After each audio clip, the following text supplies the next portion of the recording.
just get goosebumps with some of those stories. Thanks so much, Sean. As we talk about the weather over the next few days, there is nothing that's going to create a significant weather-related issue, such as heavy rain or widespread rain at that.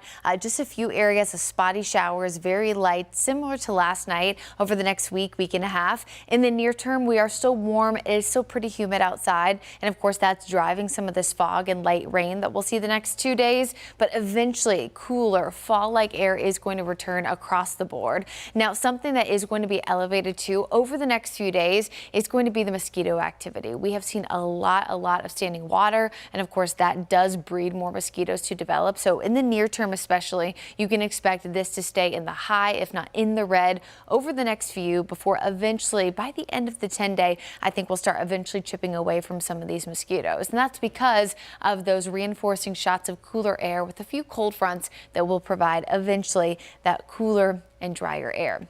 In the near term, we're tracking a few areas of clouds out there tonight. The cloud cover is going to get much more abundant into the overnight hours, and this is because we'll see some fog develop. Remember, fog is just low clouds. They develop when we have a wet ground, lighter winds, and a lot of humidity. And we have all three into the overnight hours. I do think the worst of it will be between about 5 and 7, and then we'll eventually clear that out slowly throughout the morning. So we'll start off similarly to today, where we saw more cloud cover for the first half of the day, and eventually the sunshine did mix in.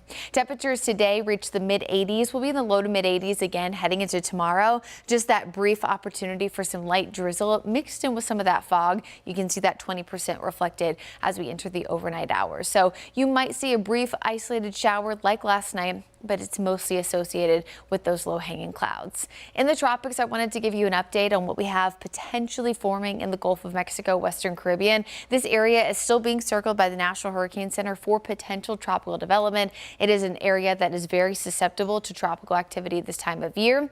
Is it coming toward the Carolinas? Absolutely not. There is no tropical storm or hurricane coming toward us in the next 7 to 10 days. In fact, regardless of formation, that low has consistently looked like a pretty significant rainmaker for the state of Florida. But look at the 7-day forecast when it comes to rainfall here in the Carolinas. We're talking less than 1/100 of an inch for accumulation, and that's across all of our 22 counties. So that's the one piece of good news I can leave you with, is that we are going to see drier conditions over the next 7 all the way to the 10 days. And if you've been looking for some of that drier air mixing in, we get that this time next week all the way through the end of next weekend.